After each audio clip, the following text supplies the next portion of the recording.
My name is Alina. I am 24 years old. I live in New York City. My world is very small. I work as a painter for little shops. Sometimes I paint flowers on cafe walls.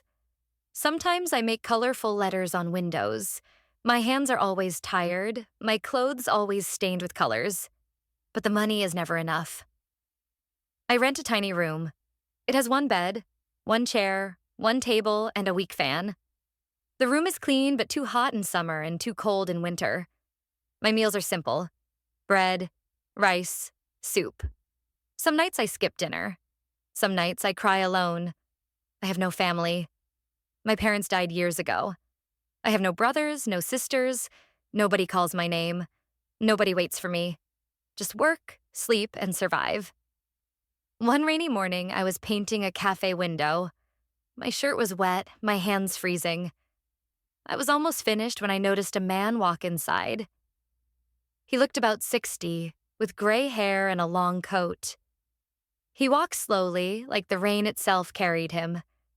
He sat near the door and watched the rain. Then he looked at me. I quickly looked away. When I finished, I cleaned my brushes.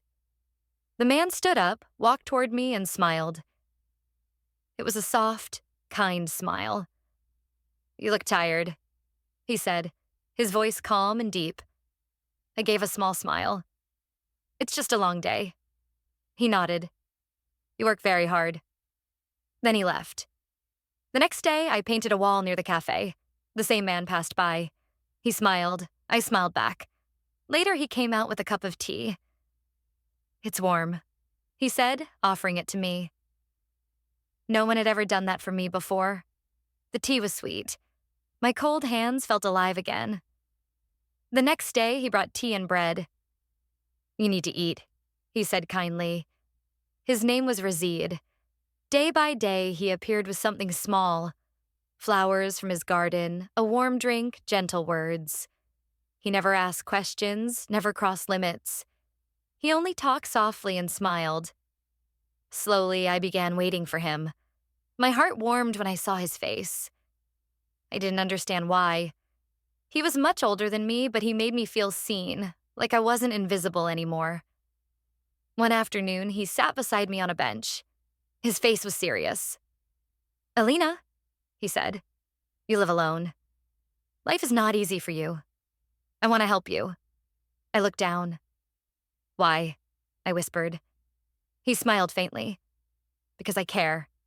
And because I see you." Then he left. That night in my small room, I thought of his words again and again. No one had ever said they cared for me. The next day, he gave me a letter. "Please read this," he said. "Think about it." That night, I opened the letter. His handwriting was neat. He wrote that he wanted to help me. Pay rent, buy food, make life easier. But at the end, he wrote something that made my hands shake. He wanted marriage. I couldn't sleep. Marriage? With him? He had always been respectful, kind. He had never asked for anything before. But was this love? Or just an arrangement? I sat by the window all night listening to the rain. My heart was heavy. The next afternoon, I saw him again outside the cafe. He stood in the rain, his coat wet. His smile was soft, patient. My hands shook as I held the letter. "I read it," I said. My voice was small. He waited silently. I looked at his face, then at the street. "I will marry you." He did not hug me. He did not cheer. He only smiled gently.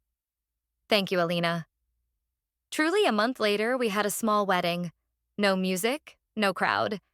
Just 2 rings, a quiet promise, and 5 of his old friends as witnesses. I wore a simple white dress I washed and ironed myself. He wore a black suit. The flowers he held were from his garden. When the man declared us husband and wife, Razid whispered softly, "Let's go home."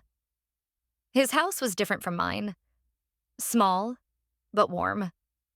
The air smelled of flowers and wood. Books filled the shelves. The curtains were thick, red. He showed me the kitchen. the garden outside.